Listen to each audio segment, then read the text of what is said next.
Salve, salve, turminha! Hello, everyone! Essa vai ser mais uma das nossas entrevistas e lives com tradução simultânea, or in English, this is going to be one more of our streaming lives with simultaneous translation.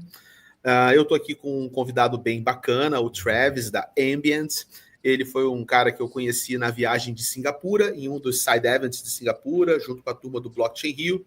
Por acaso, nós nos sentamos, né, na mesma mesa de um jantar VIP, num rooftop bem bacana. Eu tive a chance de conversar com o Travis, conheci o trabalho deles, o que eles estão fazendo. Achei bem bacana o trabalho deles, decidi convidar o Travis para falar um pouquinho aqui com a comunidade brazuca do que ele está aprontando. So, guys, just telling a little before I pass the word on to our guest, I've met Travis while traveling to Singapore to attend Token 24/9. We met during a VIP dinner in a nice rooftop, by the way. And by chance, we sat at the same table, then we started talking. I got to meet him and know more about what he's building, Ambient. And I thought it was a really nice idea to invite him to come here to our podcast and talk to us a little about what he's doing. Eu vou dar as boas-vindas para ele e a gente começa, tá, pessoal? So, Travis, be much very welcome. It's a pleasure to have you here, man. Thank you so much for having me. I really appreciate it. Ok, ele está feliz de estar aqui e eu vou começar com ele da maneira como a gente sempre começa com os nossos convidados, que é perguntando um pouquinho, antes dele falar do projeto dele, ele falar um pouco da jornada, da trajetória dele, né, no mundo cripto e como que ele chegou até a Ambient. So, to kickstart things here, Travis, before we talk about Ambient, I usually ask my guests to share a little with us about your journey into crypto. How did you got into that, and how eventually did you end up at Ambient? Absolutely. I've been in deep tech kind of all my life. I guess you could say that I'm a deep tech contrarian. I've always kind of disagreed with the prevailing thesis in my field in some specific area. In biotech, I was really early to the use of machine learning for drug discovery.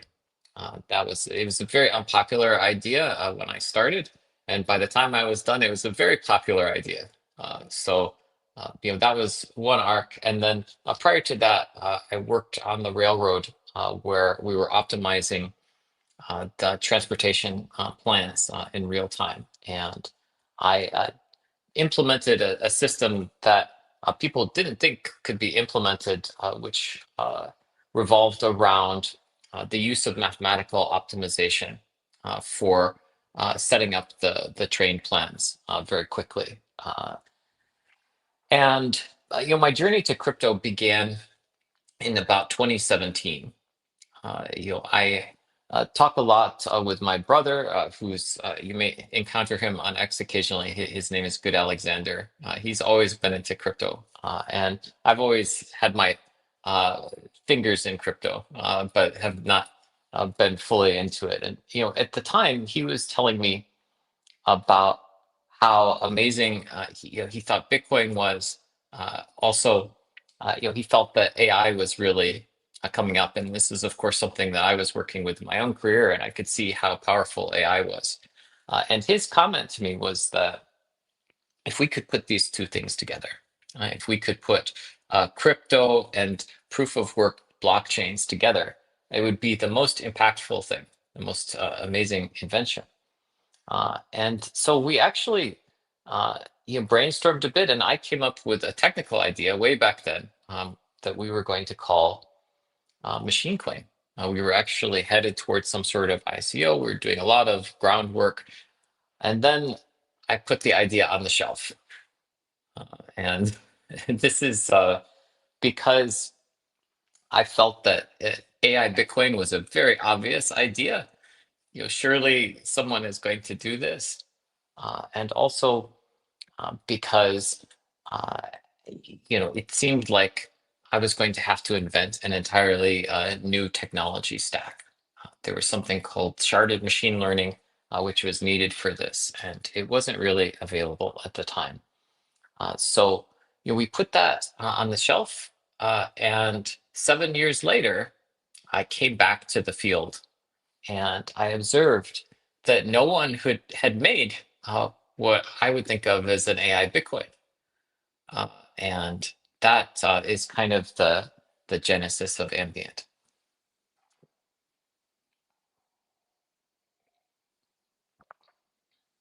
Okay, just finish up my notes. I'll translate that to the audience.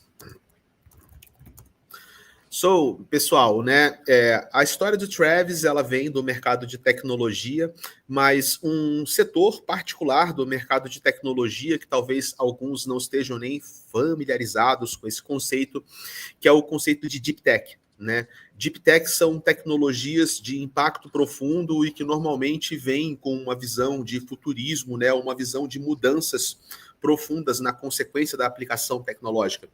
Então, alguns exemplos que ele deu, né, ele foi pioneiro nas pesquisas de biotecnologia, por exemplo, com o uso de machine learning, né, que é um derivativo de IA, uma técnica mais rudimentar de IA, para a descoberta de drogas, né, que na época que ele estava pesquisando isso, cara, o pessoal não dava bola, achava que era furada, e hoje, por exemplo, é super normal, é uma das vanguardas, né, da biotecnologia, é a utilização de machine learning, aprendizado de máquina ou técnicas de IA para a descoberta de drogas. Ele também teve uma passagem muito interessante com também o uso de técnicas de machine learning e otimização matemática para a construção de plantas de trilhas ferroviárias, né, otimização de transporte físico, bem bacana. Né? Quando ele começava a fazer isso, ninguém nem achava que era possível e ele estava bolando já, né, setups assim, de trilhos ferroviários desenhados por equações matemáticas, né, técnicas de otimização matemática, bem bacana. E falou que a jornada de cripto dele começou em 2017, conversando com o irmão dele, Alexander. O irmão dele já era de cripto, tá? E estava muito de olho no Bitcoin. Porra, Bitcoin é muito maneiro, não sei o que e tal, mas, cara, Bitcoin e IA é incrível, Bitcoin e IA vai ser épico. E aí eles se juntaram, fizeram aquele brainstorm e meio que montaram já em 2017 uma ideia que combinava prova de trabalho, IA, blockchain, para fazer um bem bolado ali, juntando as duas coisas. Só que ao invés de tocar o projeto para frente de imediato, eles engavetaram o projeto, né? E engavetaram o projeto porque parecia uma ideia muito óbvia, né? Na visão deles, naturalmente, alguém ia acabar fazendo isso, ou já estaria fazendo isso, e a gente não tinha naquela época também tanto background tecnológico, né? Ia ter que fazer tudo muito do zero. E aí, 7 anos se passaram, né? De 2017 para 2024, e ele voltou a olhar para o mercado e viu que aquela ideia que eles tiveram lá atrás, que meio que ninguém tocou aquela ideia para frente, né? Da maneira como eles enxergaram, que era não é fazer token de IA, tipo, sei lá, virtuals, assim, era usar a tecnologia de prova de trabalho com IA para fazer uma espécie de Bitcoin powered com IA, que eu quero saber mais um pouquinho como é que acontece na prática. Mas eles viram que ninguém tinha realmente tocado aquela ideia que eles tinham engavetado para frente, e eles decidiram retomar a ideia, né? O Travis retomou a ideia e aí ele fundou a Ambient, né? O que nos trouxe até os tempos atuais.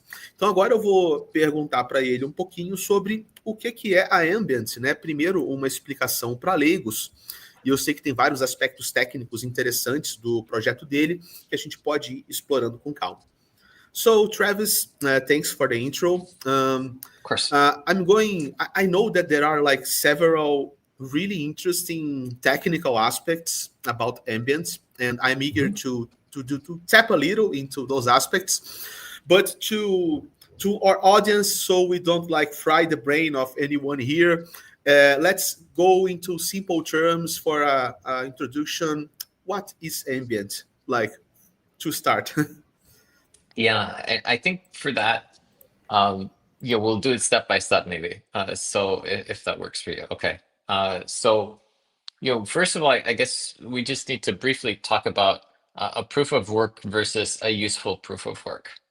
So, proof of work is expending a lot of energy to solve a puzzle, and expending that energy gives you the right as a miner to order the transactions on the network. And so it's the belief in the proof of work is that this energy expenditure makes you very likely to cooperate with the network's rules because you spent all this time and effort to solve this puzzle.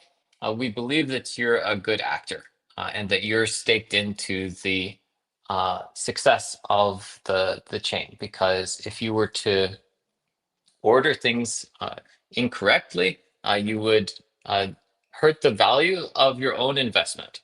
So, this is a proof of work. And the key thing about it is that the puzzle you solve is not very useful to the world. Of course, you're guessing numbers. You're trying to find a hash with particular characteristics, and then if it has, say, the right number of zeros in the front, then it translates into a solution to the puzzle, and people can very easily validate that you have solved that puzzle. So that's a proof of work, and I can either stop there or continue on, depending on whether you want to hit useful proof of work right away or. Yes.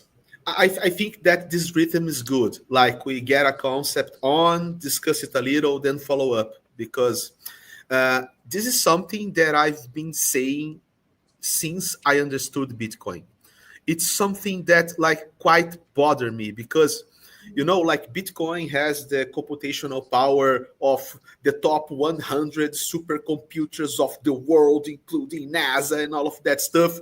And we are using that to play guessing games with all of this computational power, and not discovering science or curing cancer or something like that. So this kind of thing that bothered me. I'll translate that to the audience, okay?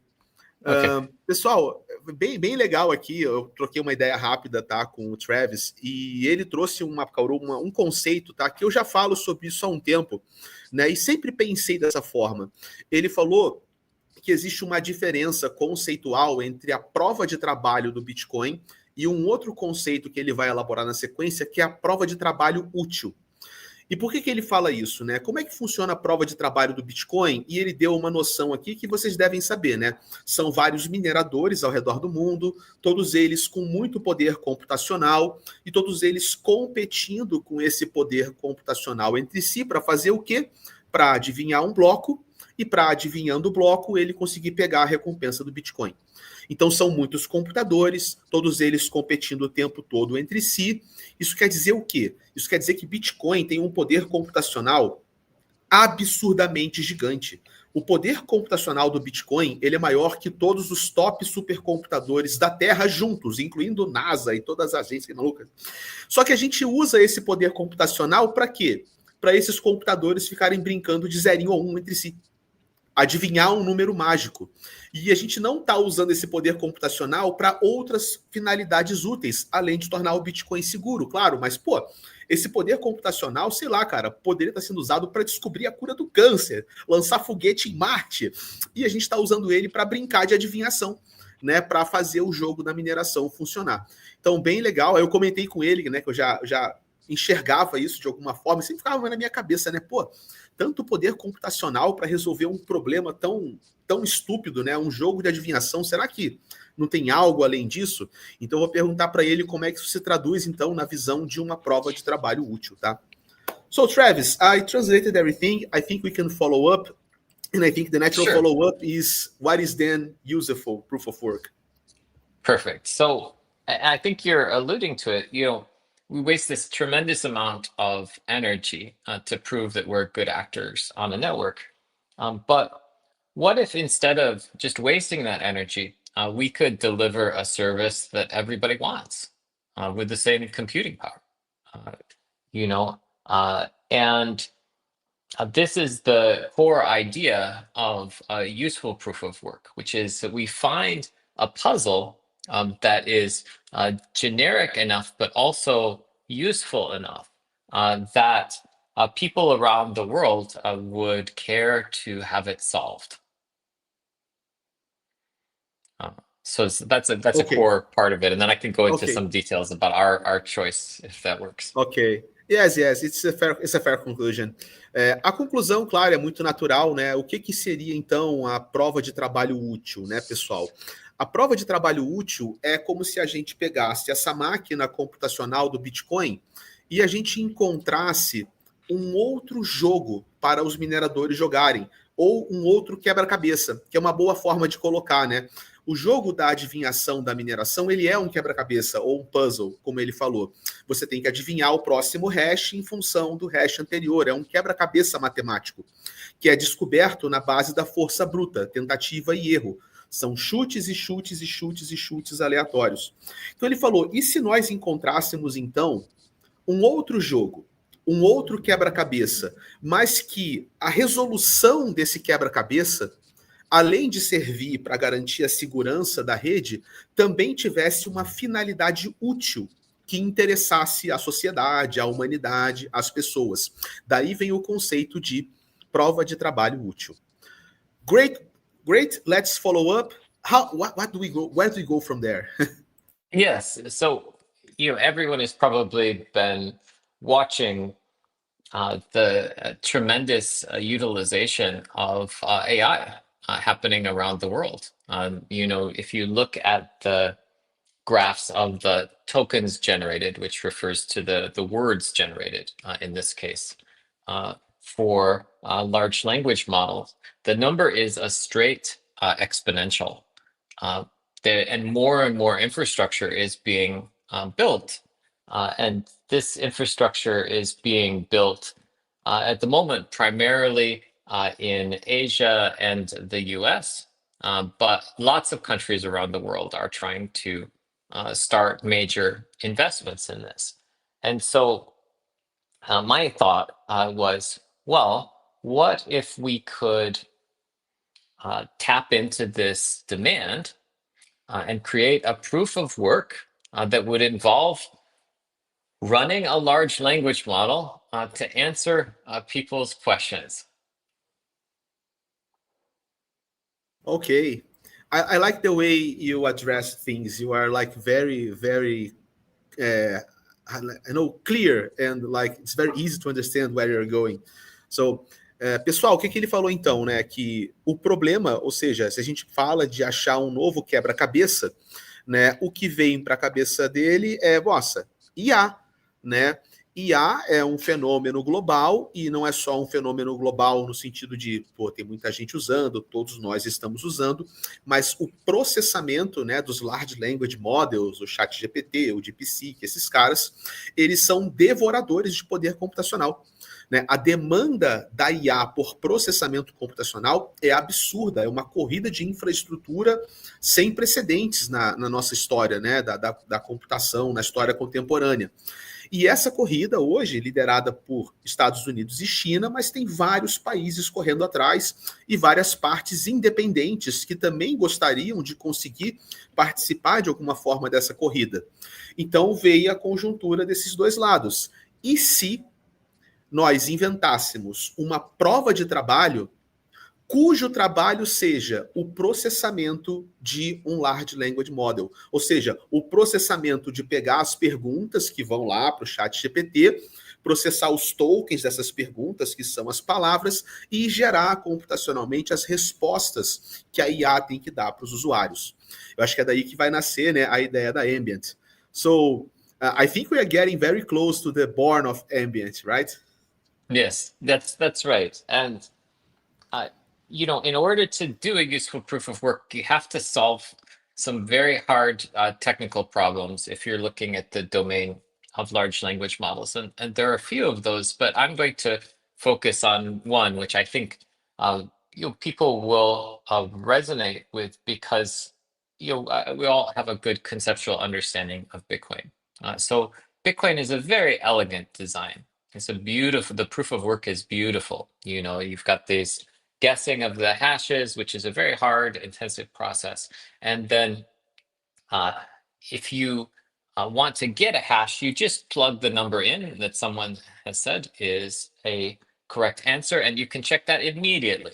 In other words, the verification for Bitcoin is extraordinarily simple, and this is a very elegant design. So if we go over to the realm of large language models, how do these things work? Well, a great majority of the effort in large language models goes into what we call the inference itself, which is running the model. So when you ask the model a question, that question gets broken up into what we call tokens, and these tokens go into the input layer of the model. And then the model expends a lot of energy and effort filtering those tokens through all the layers of the model. It might be 128 layers. There are all sorts of what we call weights in the middle, which are numeric multipliers and aggregators on this initial inputs. It's kind of that's a very high level. So all you need to really know there is that there's just a huge amount of computation involved in what we call the inference. So we could say that this is analogous to our work in the guessing game of Bitcoin. This inference, if you generate 4,000 words of text, then 4,000 times you're running through 128 layers of a large language model, and a lot of effort is involved. You're heating up your GPU. This is how they earn their keep. And so the question is, the hard technical question that you have to solve is, how do I verify very simply and elegantly that this execution was correct? That this problem, if our problem is running this model correctly, that with the right prompt in the way that we want, how do I verify that this whole thing was correct? So I'll stop there, and then maybe I'll explain how we approach this. Okay, just so you know, my master thesis was also on machine learning, and I use the neural networks, so I get a lot of the concepts that you are like putting up here. It will also help me to translate that, to be honest. Eu estava só trocando uma ideia com ele, pessoal, que na minha tese de mestrado eu também usei técnicas de aprendizado de máquina. E na minha tese de mestrado eu fiz implementação de redes neurais. E redes neurais são a base de como o chat GPT funciona, né? São camadas de inferência e tudo mais. Mas eu vou traduzir a resposta dele e vou dar uma explicada para vocês, tá? Quando a gente pensa... E a resposta dele foi brilhante. Just by the way, brilliant answer, man. I'm really enjoying this conversation. A resposta dele foi muito bacana. Ele falou o seguinte: vamos então começar a pensar junto em como seria fazer uma prova de trabalho para inteligência artificial. No Bitcoin, você tem dois componentes principais, digamos assim, da prova de trabalho, que é os mineradores, eles estão gastando poder computacional, competindo entre si para adivinhar o número mágico. Adivinhou o número mágico, pegou o bloco. Só que o que acontece no Bitcoin? Adivinhar o número mágico é muito trabalhoso. O cara faz zilhões de chutes por segundo, todo mundo ao mesmo tempo, aquele monte de ASIC fritando num galpão, refrigerado a água, um poder computacional absurdo.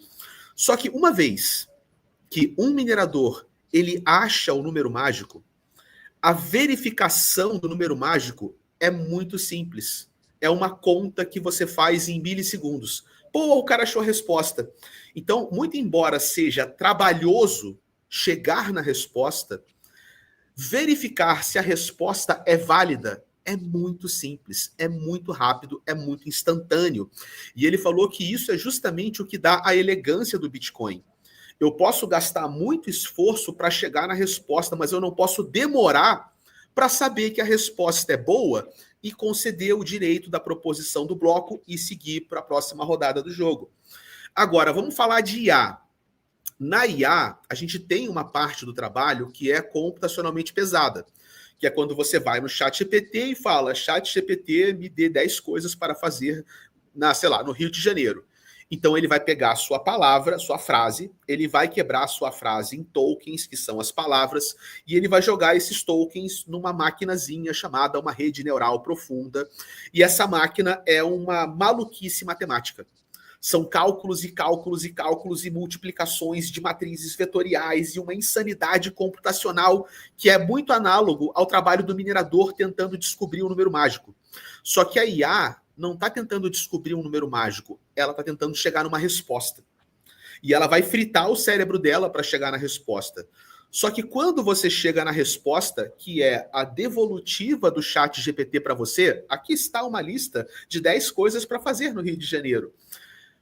A verificação da resposta da IA, que é saber se a resposta da IA é válida, não é simples. Não é que nem o Bitcoin, que é, cara, sim ou não, válido ou inválido. Como que a gente pega a resposta da IA e fala, olha, essa resposta é boa, o processador que ajudou a chegar nessa resposta, ele vai ter que ganhar a recompensa. Então, ele levantou essa problemática, ele não explicou como é que ele resolveu, mas ele colocou esse problema. A gente tem um análogo do trabalho. O trabalho dos mineradores do Bitcoin, chutar número. O trabalho dos mineradores da Ambient, processar a inferência da resposta. A avaliação do Bitcoin, simples. A avaliação da IA, e agora? É isso que a gente vai fazer o follow-up com ele. So, just translated, Travis, I'm really curious to where we go from here. Yeah, absolutely. I should probably mention, I love the Portuguese language. I took several years of Brazilian Portuguese way back in the day, back in college. So eu falo mais ou menos português. I'm doing good then. You're doing great. You're doing great. And so I can understand it, but I can't really speak anymore. It's very rusty. Yes, wonderful, wonderful translation. And we're getting to this heart of the problem, which is verification with large language models is traditionally a very expensive operation. People will do a few different things. We can talk about some of them. But the higher level point as we talk about these is that there's usually a huge overhead associated with verifying that large language models are running correctly. One way that you can try and verify this is by running the entire computation again. You can start from the very beginning and run the whole computation again. This, of course, takes as much effort as the original computation. And also on a network where you don't have any trust, you can imagine that you would have to have a lot of people do this before you really believed the answer. So this is very challenging. So you could think, anywhere from 100% overhead in the most optimistic possible case to, like 1,000 or 2,000% overhead to get a little more confidence in the answer. Additionally, because large language models suffer from a problem called non-determinism. Just a question. In this first strategy, that is you rerun the model, you gain trust by asserting that each time you rerun the whole model, the answer stays quite the same? That's right. Okay. Yeah. Okay, understood. Yeah. So this is a very wasteful approach also. And also it has this problem that because GPUs round numbers up and down, and also because they execute calculations in different orders, you don't actually always get the same answer when you are trying to use these large language models. So this is what I would call, the first class of approaches that people have tried. It's very wasteful, and it's actually not guaranteed to be correct. I can stop there, or I can do the next one. It's up to you. Let's go from there. Então, o que o Travis falou pra gente? Que a gente agora está no problema que é o seguinte: podemos usar prova de trabalho para gerar a resposta da IA do mesmo jeito que podemos usar uma prova de trabalho para gerar o hash do número mágico do Bitcoin. Porém, a verificação do número mágico do Bitcoin, muito simples. A verificação da resposta de uma IA não é simples. Ela é complexa e ela é computacionalmente onerosa no mundo das IAs. Então, a gente tem que primeiro entender um pouco mais de como as IAs fazem a verificação da resposta para tentar atacar essa complexidade no modo de prova de trabalho de alguma forma. E ele falou da primeira estratégia que poderia ser usada para fazer isso acontecer. Primeira estratégia, você pode pegar a sua IA e pegar a pergunta e rodar a pergunta várias vezes. Então você roda a pergunta uma vez, depois faz a pergunta de novo, e você vê se as respostas que a IA está dando, elas são minimamente parecidas ou minimamente coerentes entre si. Isso, claro, cara, é um desperdício computacional absurdo, porque tu vai ter que fazer cada pergunta 5, 10, 15, 1000 vezes até você ver que, cara, tá consistente, tá válido, e ninguém tem tempo para isso, nem vai desperdiçar tanto poder computacional para isso. Além disso, ele falou uma outra coisa muito legal, que acho que vocês que usam IA já devem ter percebido. Se você faz a mesma pergunta para uma IA, ela gera variações na resposta. Essas variações podem ser mais ou menos parecidas entre si, mas o que ele quer dizer é que a resposta de uma IA é uma resposta não determinística. Não vai vir sempre a mesma resposta ipsilítere, né? Tintim por tintim. E eu sei que isso acontece, mas eu nunca tinha me tocado do porquê que isso acontece. E ele deu um insight muito legal do porquê que isso acontece. Né? Diferente do Bitcoin, que é minerado por máquinas ASIC, que são as máquinas de mineração do Bitcoin, o mundo das IAs, ele usa o poder computacional das placas gráficas, que são as placas que rodam jogos de computador, fazem renderização de vídeo. E a natureza matemática dessas placas é a seguinte: elas são excelentes máquinas para fazer contas de matriz vetorial, que são contas em múltiplas dimensões, que é parecido com a renderização dos jogos 3D, múltiplas dimensões, matrizes, vetores. E na natureza da operação dessas máquinas gráficas, elas fazem muito arredondamento de número e elas seguem, às vezes, elas fazem as contas em ordens diferentes. E isso é parte do que gera essa perturbação e essa variação, né, não determinística da resposta não vir sempre a mesma em diferentes perguntas que você faz para uma IA. Então, assim, essa maneira, eu acho que essa maneira é inviável para a proposta da Ambient. Ele deve ter outras soluções para a gente. Eu vou fazer o follow-up com ele. So I'm guessing by now that this is not the approach that you are taking at Ambient. That's right. That's right. Other things people have tried include, trying to check after the fact, a long time after the fact, just do like spot audits to see if things are correct. But this has the side effect that someone can give you a very incorrect answer and you might not detect it until hours later. So this is another approach. This is called optimistic.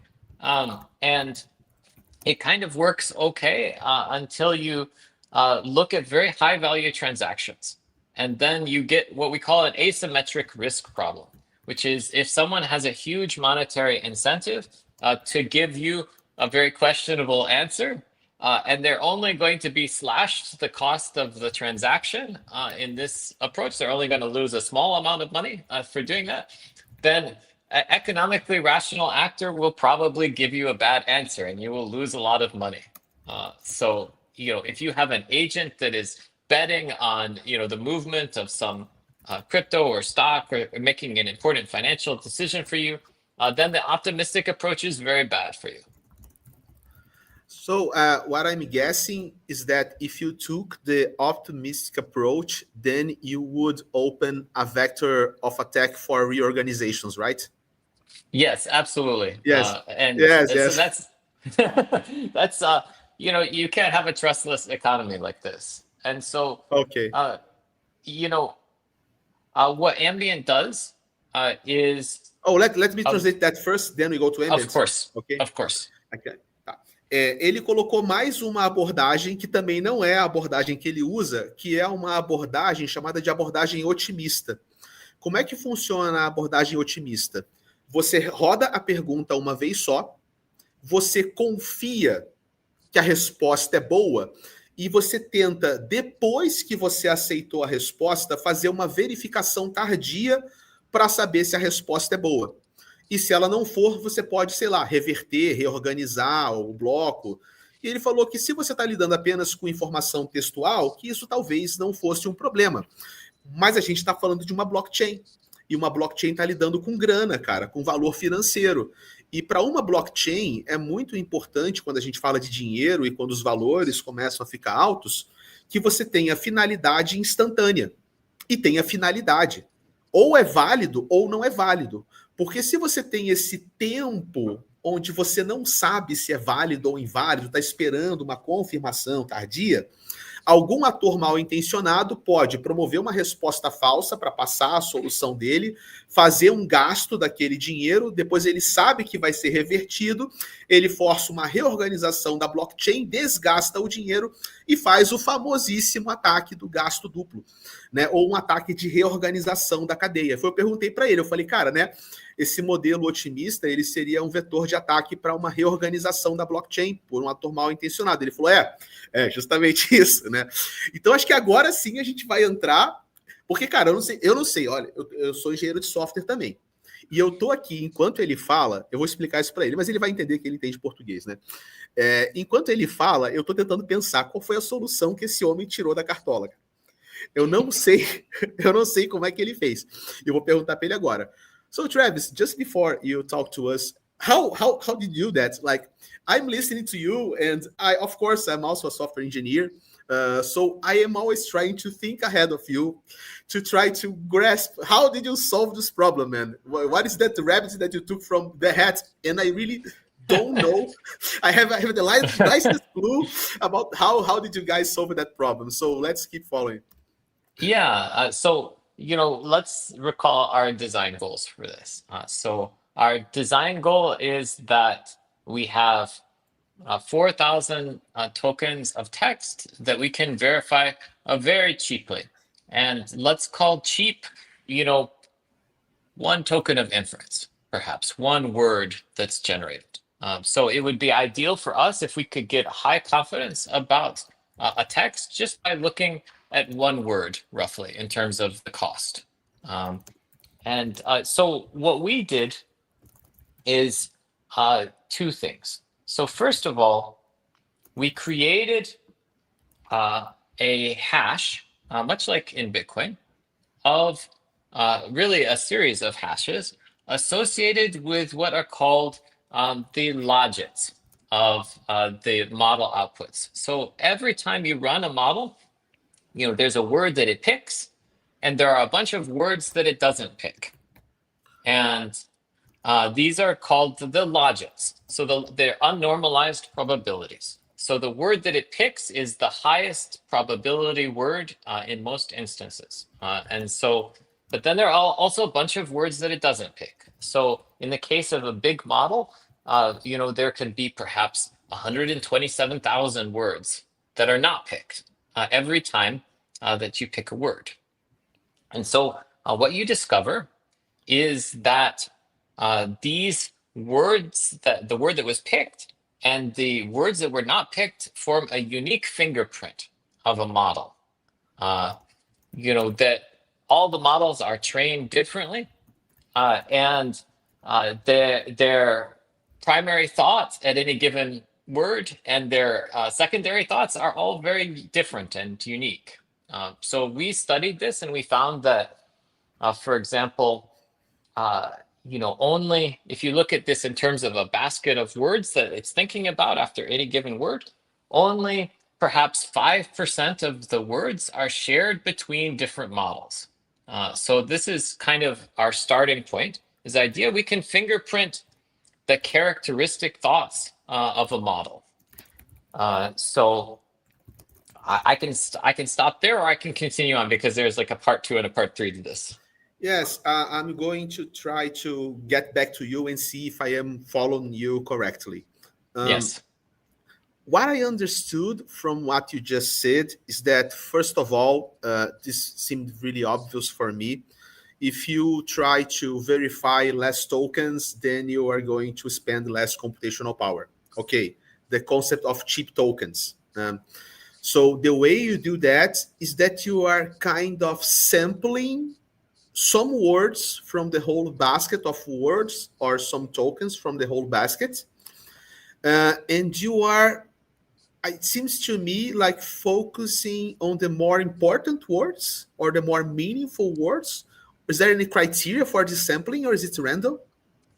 So this is a two-part thing. So if you imagine this text that is 4,000 tokens long, and we were to take a selection of, say, 6 words equidistantly across this, and we had a way of characterizing the states of thinking that corresponded to a particular model and We could reject models that were different or fine tuned. Like that's a starting place. But as you're probably guessing, now we're worried about all the words in between. What happens there? And so I can go into an explanation of how we deal with that. But you've got a good understanding of the first part. Yes, I think we can go through the whole process. Then I'll try to explain to them in my own words, because translating what you just said bit by bit is going to be impossible.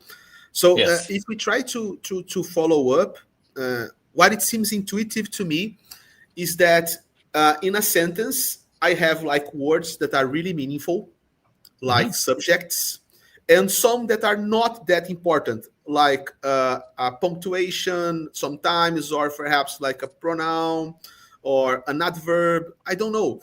It seems to me that you are trying like to make a zip of the stuff, or like in this case, it doesn't matter which words I select. What I care about when I'm characterizing the state of thinking is that word that was selected, and then the space or the set of words that was not selected. So, for example, if I say the rain in Spain, and then I look at the word the model thought of 127,000 other things that it could have said as compared to the word the. It could have been it could have been it.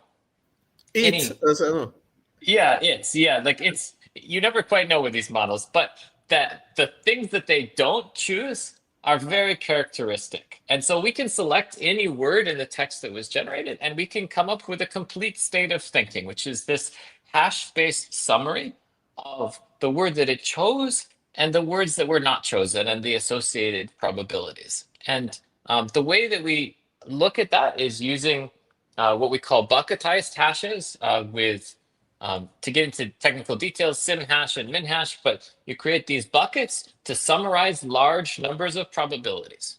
127,000 probabilities might be able to be summarized by 28 hashes, for example. You know what this seems like? It's like that. I used that in my master thesis. It was a technique to reduce the dimensions of a problem. That's exactly right. Yes. I don't know the name of the technique, but it's like I have a 10-dimension problem. I want to reduce it to a 3-dimensional or 2-dimensional. It might have been principal component analysis. Yes, PCA, man. It's something like that we're doing.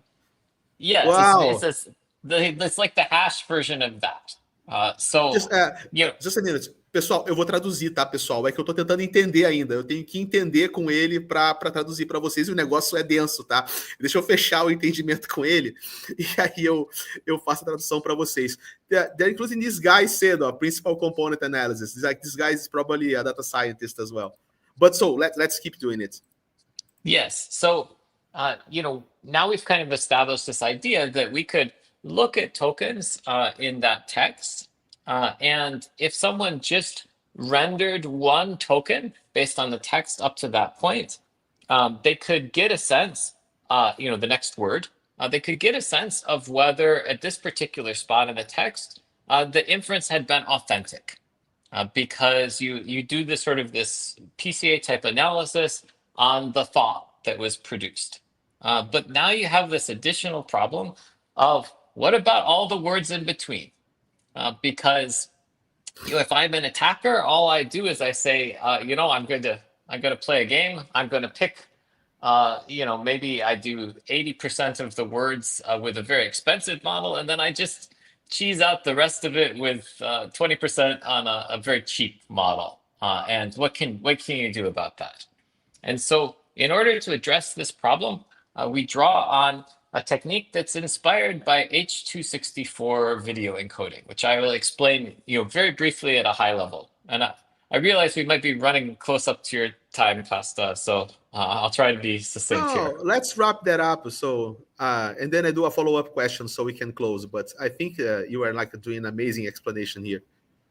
Cool. So the idea with H.264 video encoding is you want to compress a very rich thing, which is a video, into a very small box so that you can deliver the video to people without using up the entire internet's worth of bandwidth.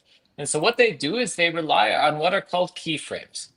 So they will store all the image information associated with a particular screen of that video. And then the only thing that they transmit is what they call these keyframes and what we call the motion deltas in between the keyframes. So I have a keyframe, and then I have all the things that changed in between one frame and another. And I essentially transmit the keyframes, which might be like 1/20th of the whole video. And then I transmit these things that changed. And this can be very efficient form of compression. So Ambient does something similar. So we treat these 6 different words in the output as keyframes. So they can be summarized by hashes. So you pick these different keyframes, and then as we're going along, the miner is recording what we call the motion deltas, which is how the model changed in between these keyframes. And so that they can't fake anything, they are essentially doing what we call a pre-commit operation on the blockchain. They're saying they're hashing these changes themselves, Merkleizing them and popping them to the blockchain so that afterwards, if we check the results, they can't cheat retroactively. And so if we sort of put this together, imagine that we have a committee of validators that's looking at something, and they've got these keyframes that they themselves have created. And we've got the miners' keyframes, which are the same. They're recording all of these things. They're pre-committing the hashes that summarize these.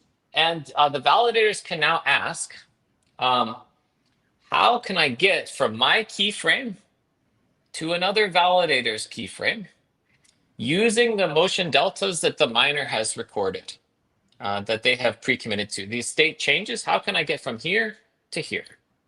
And all the validators can also say, how can I get from a miner state to a validator state using these motion delta type changes that the miner has already committed to.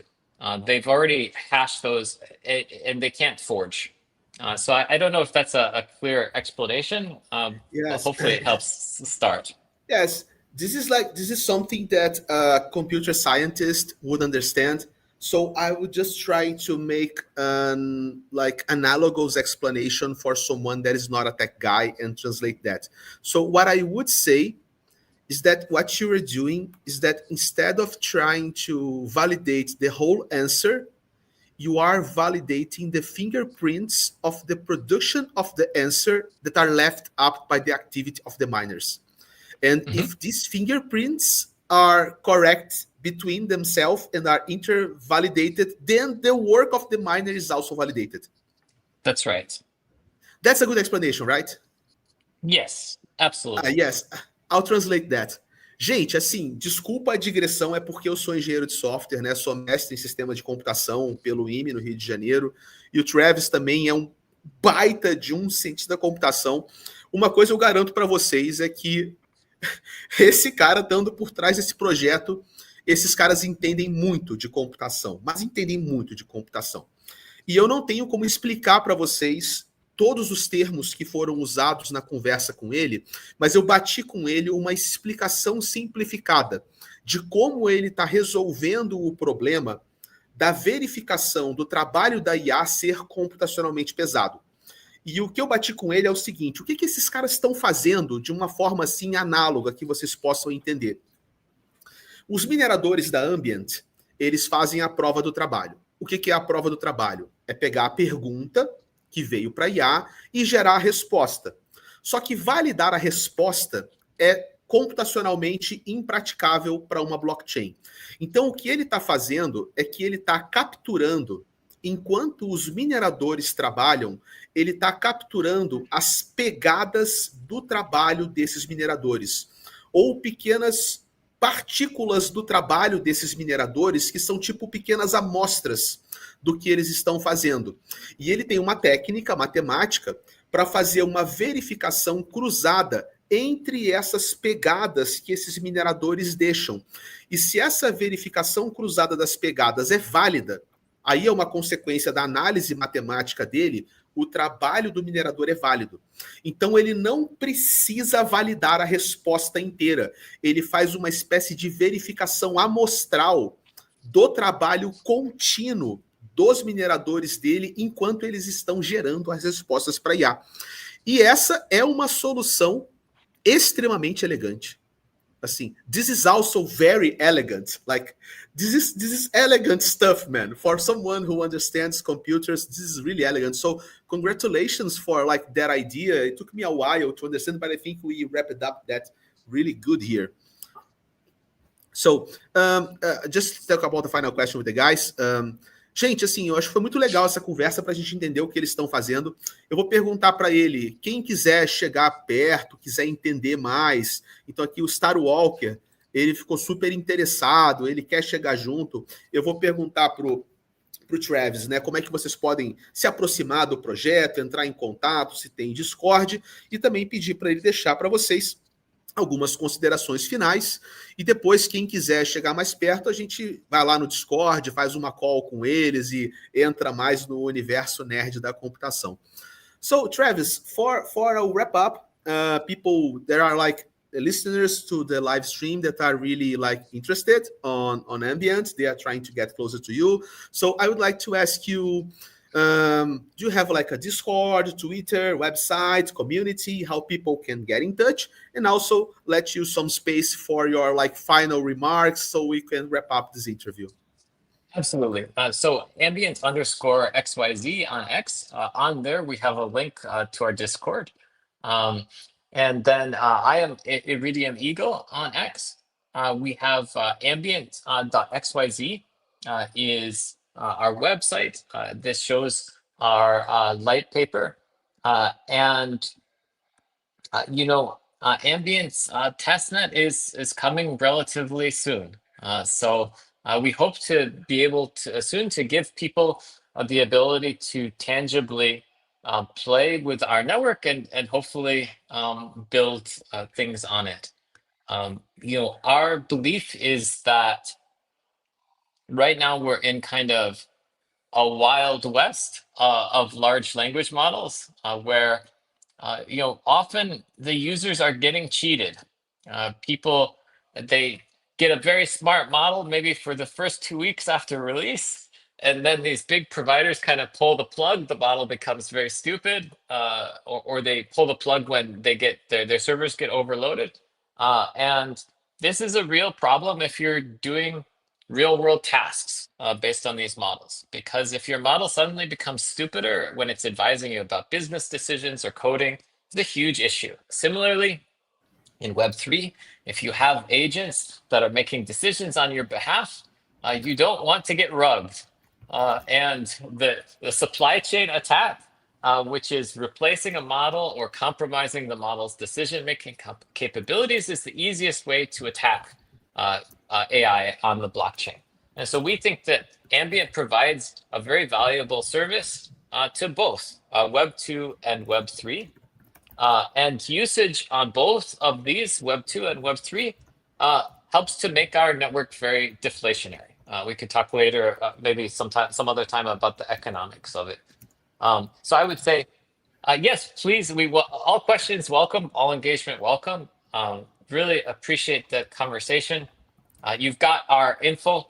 If you want to follow us on X, if you give me a follow and you reply to something, and I can follow you back and we can DM, or you can hit me on Discord as well.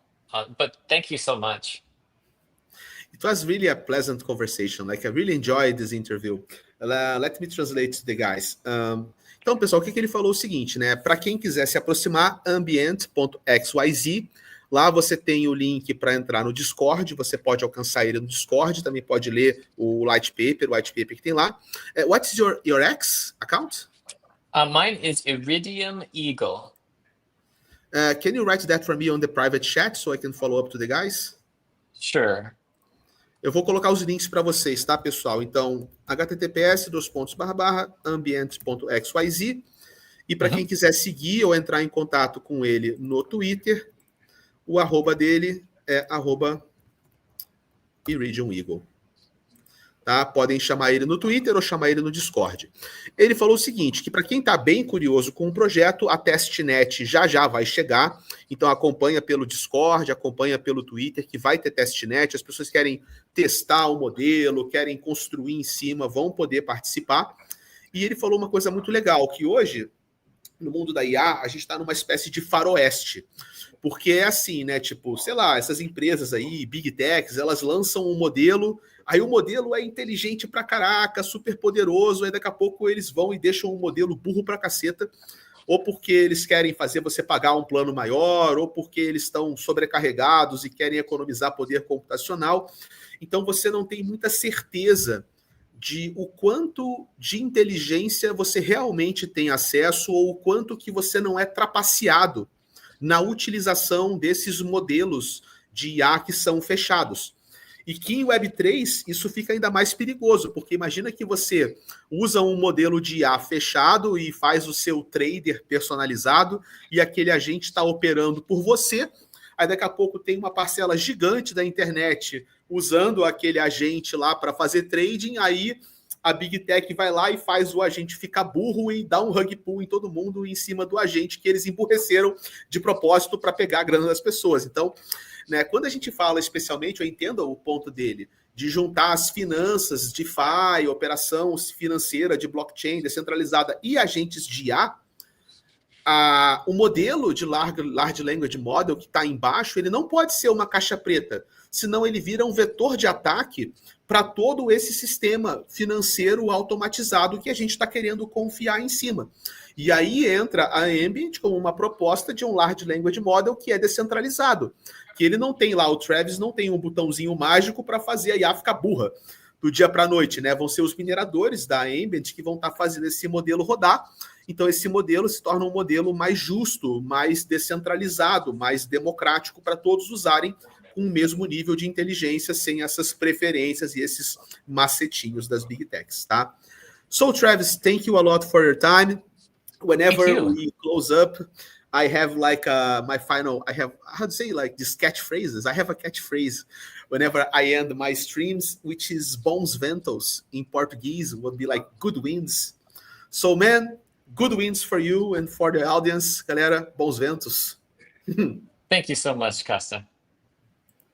It's been a pleasure.